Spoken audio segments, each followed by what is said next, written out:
She trusted him. Then everything changed. Guys, let me tell us a story.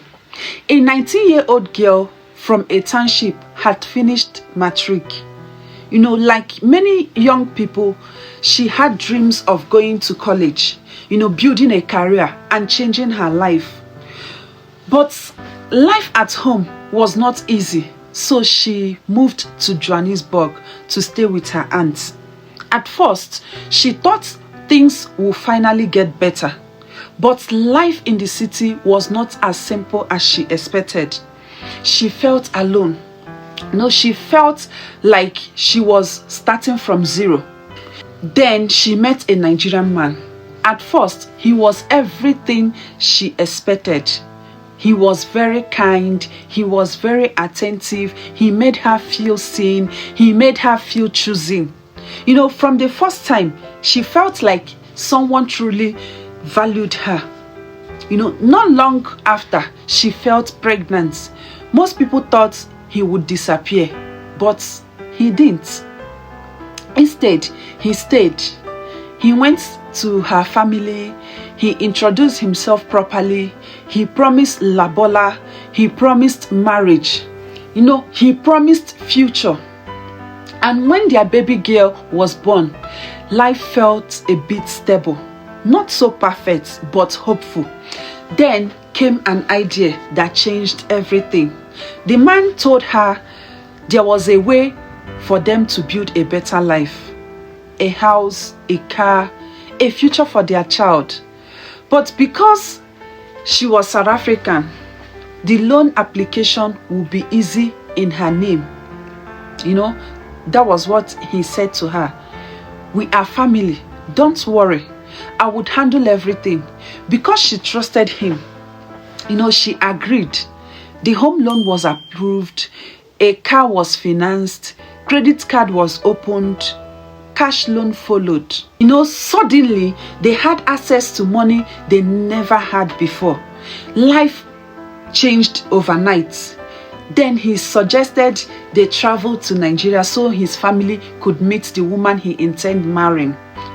She agreed. They traveled with their baby. His family welcomed her warmly. Nigerian family, especially if you are a foreigner, you are Oyibo. They treated her like a future wife. They approved the relationship. She felt accepted. She felt like everything was finally, falling together, falling in place. They even lived like a successful couple in front of everyone. Photos were taken, celebration happened. They were treated with respect and admiration. But behind all of this was a debt. After the trip, they returned back to South Africa, For a while, things, still looked normal. Then she became pregnant again. But during that pregnancy, tragedy struck.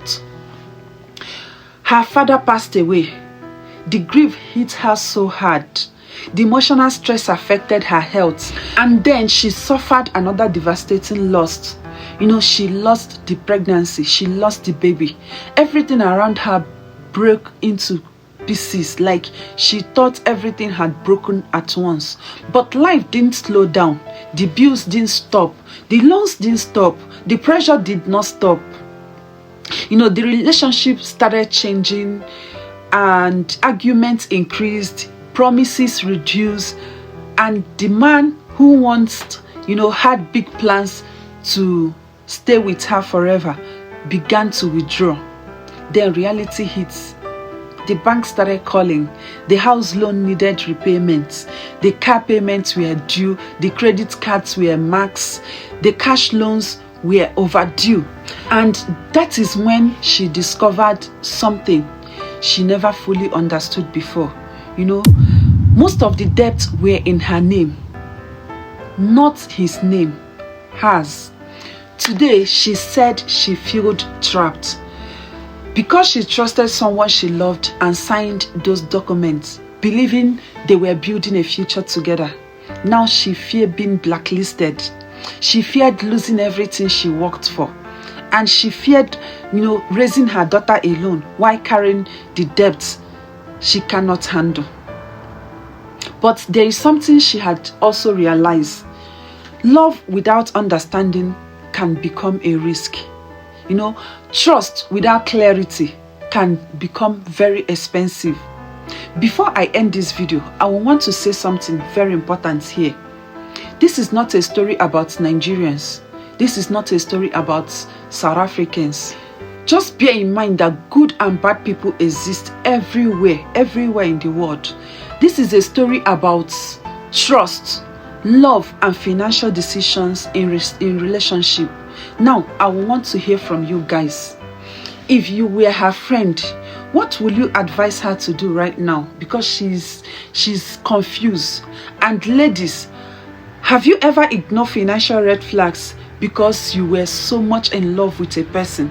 Also, if you have experienced something similar, whether positive or negative, just DM me. I'm one DM away from you. Your story might help another woman avoid the same mistake or maybe make a better decision.